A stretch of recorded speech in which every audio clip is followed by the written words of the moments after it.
क्या आप जानते हैं कि यदि कोई सिक्का या पेन आपके हाथ से छूट जाए तो ये धरती की ओर गिरता है। पेड़ से अलग होने के पश्चात पत्तियां फल भी धरती की ओर गिरते हैं। क्या आप कभी सोचा है कि ऐसा क्यों होता है? जब सिक्का आपके हाथ में पकड़ा हुआ होता है तो ये विरामावस्था में, जैसे इसको छोड़ा जाता है ये नीचे की ओर गिरना आरंभ हो जाता है। इससे स्पष्ट है कि सिक्के की गति की अवस्था में परिवर्तन होता है। क्या इस पर बिना बल लगे ऐसा हो सकता है? यह बल कौन सा है? वस्तुएं पृथ्वी की ओर आकर्षित होती है। क्यों? गुरुत्व बल के कारण। पृथ्वी वस्तु की ओर इसलिए गिरती है क्योंकि यह उन्हें अपनी ओर आकर्षित करती है। इस बल को हम क्या कहते हैं? गुरुत्व बल या केवल गुरुत्व कहते हैं। यह एक आकर्षण बल है।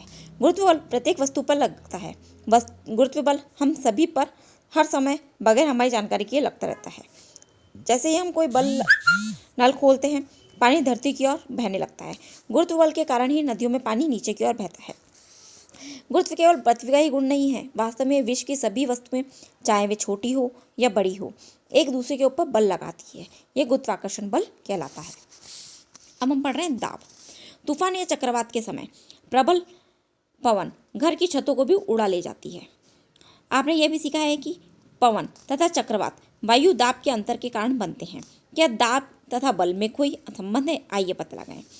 किसी लकड़ी के तख्ते में एक कील को इसके शीर्ष से ठोकने का प्रयत्न कीजिए। शीर्ष यानी कि जो चपटा भाग होता है वहां से ठोकने का प्रयास करते हैं। क्या आप सफल हो पाते हैं? अब कील को नुकीले से ठोकने का प्रयत्न कीजिए। क्या आप इस बार ठोक पाते हैं? सब्जियों को किसी कुंठित चाकू या इसके एक तीखे चाकू से काटने का प्रयास कीजिए। किसमें आसानी है? क्या आपको ऐसा लगता है कि जिस क्षेत्रफल पर बल लगाया जाता है, उदाहरण के लिए कील के नुकीले सिरे पर, वह इन कार्यों को आसान बनाने में एक भूमिका निभाते हैं। किसी पृष्ठ के प्रति एकांक क्षेत्रफल पर लगने वाले बल को क्या कहते हैं? दाब। तो दाब इक्वल टू बल अपॉन क्षेत्रफल, यानी कि क्षेत्रफल जितना ज़्यादा होगा किसी का, उसके ऊपर दाब उतना ही कम लगेगा। जैसे कि हम क्या बोल रहे हैं कि कील है, तो कील का ऊपर का जो सिरा होता है, जो चपटा होता है, उस पर क्या लगाते हैं? हम बल लगाते हैं। उसको हम जोर जोर से ठोकते हैं तो उसका क्षेत्रफल ज़्यादा है, तो ये बल क्या करता है? नीचे की तरफ जाता है। और वो नीचे की तरफ क्या होता है? पॉइंटेड हिस्सा होता है ना कील का, तो उसका क्षेत्रफल क्या होता है? बहुत कम होता है। तो वहाँ पे क्या लगता है? दाब बहुत ज़्यादा लगता है और वो क्या होता है? तख्ते में ठुक जाता है अच्छे से। यानी कि क्षेत्रफल जितना ज़्यादा कम, दाब उतना ही ज़्यादा। यहाँ पर हम केवल उन बातों पर विचार करते हैं और उस पृष्ठ के लंबवत है बलों पर विचार करते हैं, तो जो उस पृष्ठ के लंबवत है जिस पर दाब ज्ञात करना है। यानी कि दाब में बल जो होता है वो हमेशा पृष्ठ के लंबवत लगता है। अब मेरी समझ में आया कि कुलियों को जब भारी बोझ उठाना पड़ता है तो वो अपने सिरे पर एक कपड़े को गोल लपेट कर क्यों रखते हैं। इस प्रकार वे अपने शरीर की बोझ के संपर्क क्षेत्रफल को बढ़ा देते हैं। अपने शरीर से बोझ के संपर्क क्षेत्र को बढ़ा देते हैं, अतः इसके शरीर पर लगने वाला दाब क्या हो जाता है? कम हो जाता है और वे शरीर को आसानी से उठा सकते हैं। हमने क्या बोला? क्षेत्रफल जितना ज़्यादा, दाब उतना ही कम। तो यह करते हैं कि गोल, जैसे सब्जी उठाने वाले होते हैं, कोई भी कुछ उठाता है तो अपने क्या करता है? सिर के ऊपर एक गोल सा बनाता है कपड़े का, और वो क्या करता है? उसको गोल सा बना के और उसके ऊपर रखता है। तो वो क्या करता है कि जो उसका क्षेत्रफल है उसको क्या करता है? बढ़ाता है अपने सिर के क्षेत्रफल को। सिर के क्षेत्रफल को बढ़ाने की वजह से क्या होता है? जो दाब होता है वो उसके शरीर पर कम लगता है, तो वो अब इजीली उस बोझ को उठा पाता है। अब आगे पढ़ते हैं। ध्यान दीजिए कि उपरोक्त व्यंजक में क्षेत्रफल हर में है। क्षेत्रफल क्या था? वहाँ पे हर में था, क्योंकि हमने क्या लिखा? दाब इज इक्वल टू बल अपन क्षेत्रफल। तो क्षेत्रफल क्या है? ऊपर वाला अंश कहलाता है, तो नीचे वाला क्या कहलाता है? हर। तो क्षेत्रफल क्या? हर में है। ऐसे यदि बल बराबर हो तो पृष्ठ का क्षेत्रफल जितना कम होगा उस पर दाब उतना ही अधिक होगा। यानी कि बल तो हम बराबर लगाएं, ठीक है, लेकिन क्षेत्रफल पे डिपेंड कर रहा है। अगर क्षेत्रफल जितना ज़्यादा होगा दाब उतना ही कम होगा, और क्षेत्रफल जितना कम होगा दाब उतना ही ज़्यादा होगा।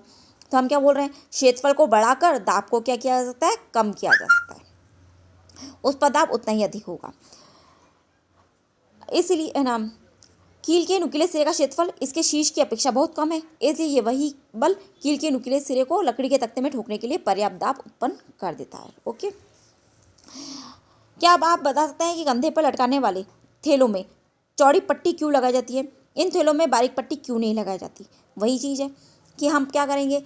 पट्टी चौड़ी होगी पट्टी जितनी चौड़ी होगी यानी कि क्षेत्रफल जितना ज़्यादा होगा तो उसके कारण जो थैले का जो दाब है वो क्या लगेगा, हमारे कंधों पे कम लगेगा। तो हमारे कंधे पे दाब को कम करने के लिए पट्टी क्या बना देती है, चौड़ी बना जाती है।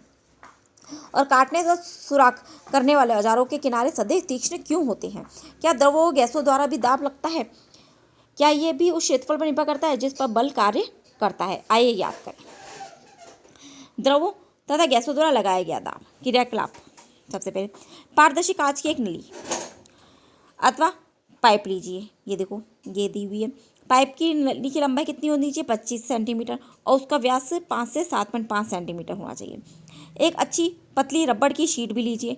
आप गुब्बारे की रबड़ का प्रयोग कर सकते हैं, ये गुब्बार नीचे की तरफ बांधने के लिए। पाइप के सिरे पर रबड़ की शीट को तानकर बांध दीजिए। अब पाइप को ऊर्ध्वाधर स्थिति में रखते हुए बीच में से पकड़िए, पकड़ रखा है।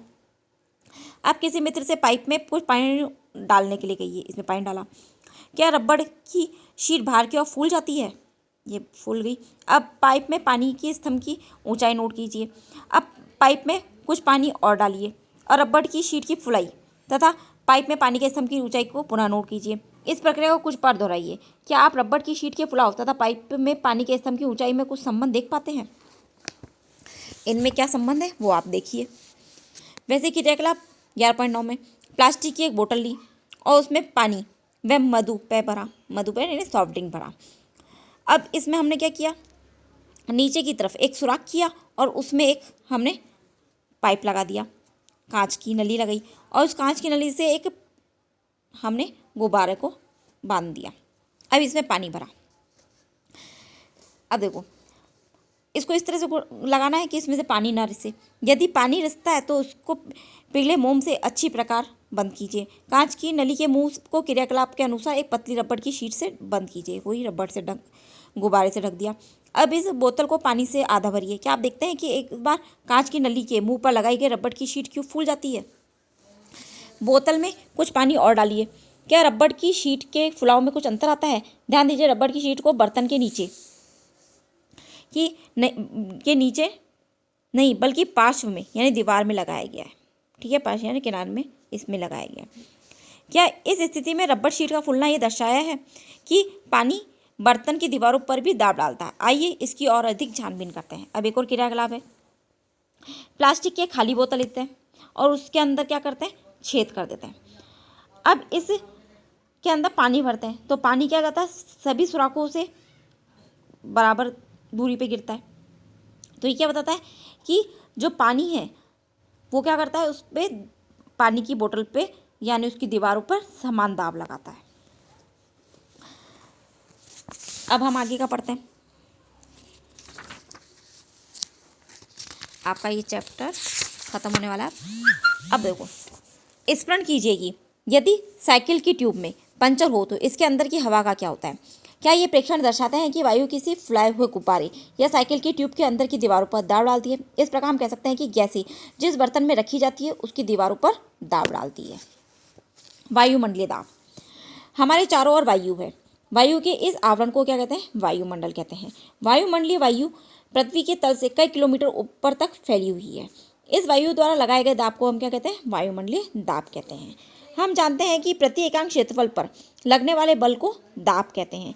यदि हम एक इकाई क्षेत्रफल की कल्पना करें तो इसके ऊपर वायु से भरा एक लंबा बेलन खड़ा हुआ माने, तब इस बेलन में वायु पर लगने वाला गुरुत्व बल क्या कहलाता है, वायुमंडलीय दाब कहलाता है। हम क्या बोल रहे हैं, यदि हम एक इकाई क्षेत्रफल लें और उसके ऊपर एक बेलन लें, बेलनाकार कुछ लें और उसके अंदर क्या माने, एक बेलनाकार वायु से भरा खड़ा हुआ बेलन है, और तो उस बेलन पर जो गुरुत्वीय बल लगेगा वो किसके बराबर होगा, वायुमंडलीय दाब के बराबर होगा। ये देखो, ये लिया है इकाई क्षेत्रफल और उसके ऊपर एक बेलन रखा है। इस बेलन में क्या है, वायु है, तो इस वायु का लगने वाला जो बल होगा वो ये गुरुत्वीय बल, वो किसके बराबर होगा, वायुमंडलीय दाब के बराबर होगा। इकाई क्षेत्रफल के वायु स्तंभ पर, इकाई क्षेत्रफल है कि जो वायु स्तंभ पर लगने वाला गुरुत्व बल वायुमंडलीय दाब के बराबर होता है। लेकिन वायुमंडलीय दाब है कितना, आइए इसके बारे में, परिमाण के बारे में विचार करें। एक अच्छी रबड़ का एक चूसक यानी शक्कर लेते हैं, यह रबड़ के एक छोटे प्याले की भांति दिखाई देता है। ये देखो, ये सब है, ये रहा। इसको किसी समतल चिकने पृष्ठ पर जोर से दबाएं। क्या ये पृष्ठ से चिपक जाता है? इसको खींचने पर पृष्ठ से उठाने का प्रयत्न कीजिए। क्या आप सफल हो पाते हैं? वैक्यूम जो ओपन होता है, इसको लगाते हैं वो। क्या आप चूसक को दबाते हैं तो कप तथा पृष्ठ के बीच की अधिकांश वायु बाहर निकल जाती है। चूसक पर वायुमंडलीय दाब लगता है, इसलिए पृष्ठ के साथ चिपक जाता है। चूसक को पृष्ठ से खींचकर अलग करने के लिए लगाया गया बल इतना अधिक होना चाहिए कि वायुमंडलीय दाब पार कर जाए। यदि क्रियाकलाप से संबंध आपको वायुमंडलीय दाब के परिमाण का अनुमान लग गया होगा। वास्तव में यदि चूसक तथा पृष्ठ के बीच में से समस्त वायु को निकाल दिया जाए तो किसी भी मनुष्य के लिए चूसक पृष्ठ से खींचकर अलग करना संभव नहीं होगा। क्या इससे आप अनुमान लगा सकते हैं वायुमंडलीय दाब कितना अधिक होता है? यदि मेरे सिर का क्षेत्रफल एक 15 सेंटीमीटर टू 15 सेंटीमीटर क्षेत्रफल था वायुमंडल की ऊंचाई के बराबर, ऊंचाई के स्तंभ में वायु के कारण लगने वाला बल लगभग 225 किलोग्राम द्रव्यमान के किसी पिंड पर लगने वाले गुरुत्व बल के बराबर होता है। इस गुरुत्व बल के नीचे हम दब कर पिचक क्यों नहीं जाते? इसका कारण है कि हमारे शरीर के अंदर का दाब भी वायुमंडलीय दाब के बराबर है और ये हमारे बाह्य दाब को क्या करता है? संतुलित करता है। यहाँ क्या बोला गया है कि जो हमारे शरीर का जो अंदर का जो दाब है वो बाहर के वायुमंडलीय दाब के बराबर है, इसलिए हम क्या होते हैं? पिचकते नहीं हैं। तो बाहर का जो दाब होता है वो क्या होता है? 2250 न्यूटन होता है और हमारे अंदर का जो दाब होता है वो भी इतना ही होता है। तो वो क्या करते हैं? एक दूसरे को संतुलित करते हैं, इस वजह से हम पिचकते नहीं हैं। क्या आप जानते हैं 17वीं शताब्दी में जर्मनी के एक वैज्ञानिक ऑटो वॉन